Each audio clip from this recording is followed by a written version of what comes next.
Hello, today we are going to discuss Hanuman House as a symbol, as described in the novel A House for Mr. Biswas, written by Naipaul.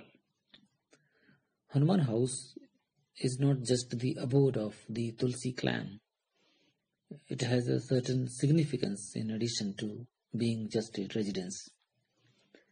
First, it has a symbolic name. To Mr. Biswas, this house seems to be a zoo with many specimens in it. The house, for all its organization, is more of monkey business than anything else. And Hanuman was the monkey god. At one point in the course of the novel, Mr. Biswas explicitly calls it a monkey house.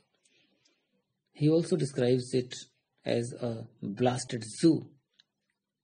Secondly, Hanuman House serves in the story as a symbol of traditionalism, rigidity, cultural perfection, ritual duty, hierarchy, and communal life.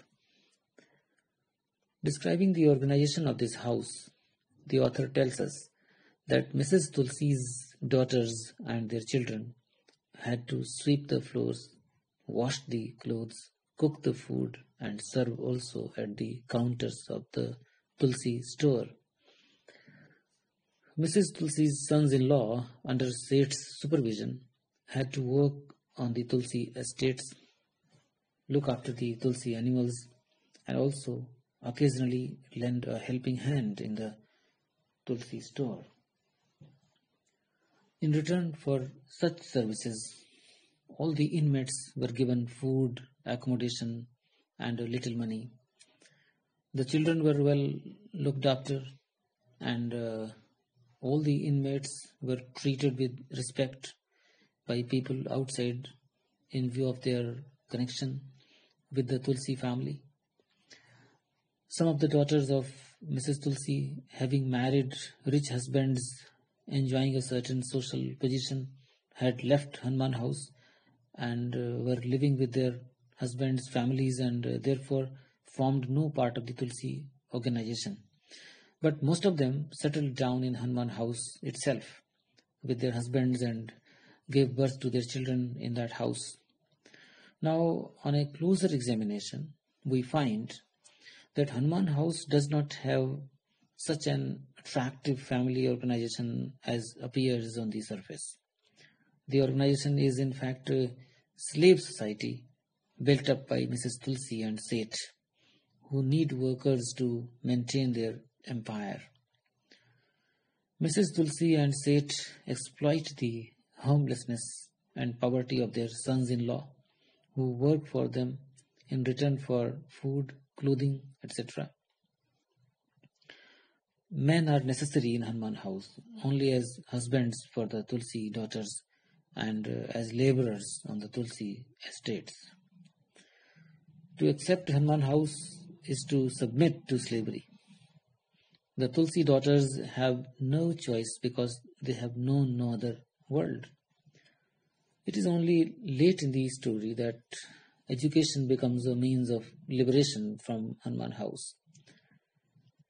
For the major portion of the story, the Tulsi daughters and their husbands have no real voice in the administration of Hanuman House. And whatever little authority they do have is derived from Mrs. Tulsi herself.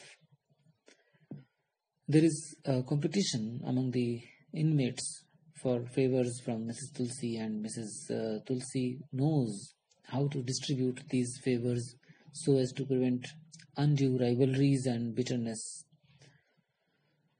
Mr. Biswas rebels against the Tulsi household and its organization because he is a man of self-respect and has an independent nature.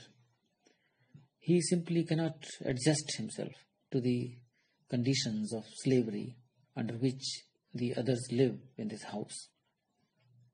The author has depicted the world of Hanuman House in such a way that the house becomes symbolic of darkness, stagnation, and decay.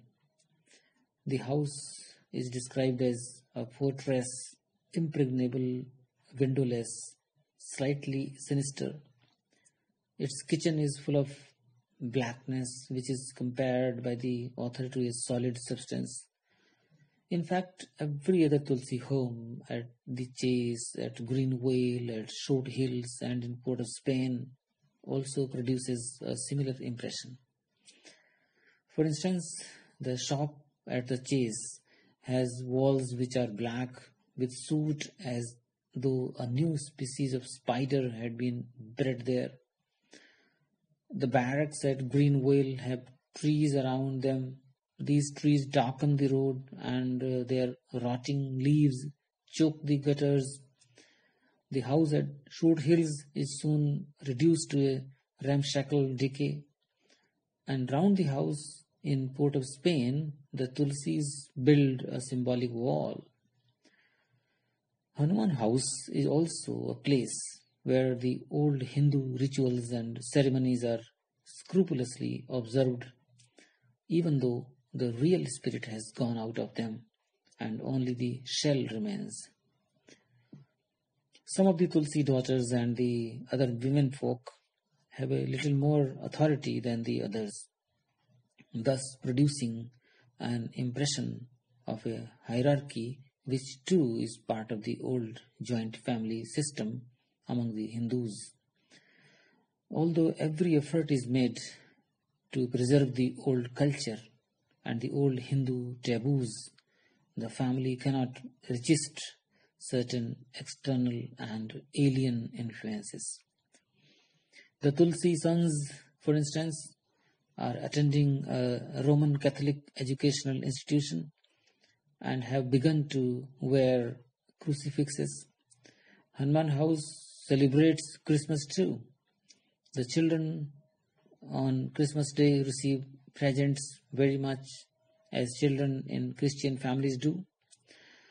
Thus, Hanuman House symbolizes also the encroachment of a foreign culture on the old Hindu customs and beliefs. Despite its Christian leanings, Hanuman House is shocked when Mr. Biswas brings with him a heap of pamphlets advocating Christianity after having previously felt shocked by his reformist ideas derived from the Arya Samaj. Thank you.